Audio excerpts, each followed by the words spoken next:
আজ আমরা সমবেত হয়েছি মাধ্যমিক মধ্যশিক্ষা পর্ষদে। আমাদের কুলি হিসেবে এখানে কাজে নিয়োগ করা হয় 40টা স্টাফকে।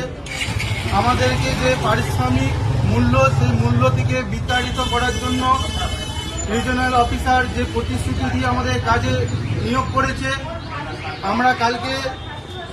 আমরা গতকাল বলার পর রিজনাল অফিসার বলছে আমার যে কথা আমি বলেছিলাম সব কথা মিথ্যা কথা, আমি কিছু ভুলভাল বলি, আমার মেন্টালিটি প্রবলেম আছে, আমার শারীরিক অসুস্থতা, হ্যাঁ, সেইখান থেকে আমি বলছে ওভার টাইম করলে আপনার বেতন আছে আলাদা। এখন বলছে 10টা থেকে 5টা এটা অফিস টাইম, আর 6টা যে এক্সট্রা টাইম হচ্ছে ওইটা আমরা ওভার টাইমে 100 টাকা করে পে পাবো। এটা পুরোটাই মাইনাস। 22 দিনের 2200 টাকা করে। না ওইটা তো মুখে, সবারই মুখে। আমাদের কাগজে যে পুলিশ সব মুখে, কাগজে মুখে, সবই মুখে। টাকাটা যাবে বেতনটা না আমরা লিখে দেবো।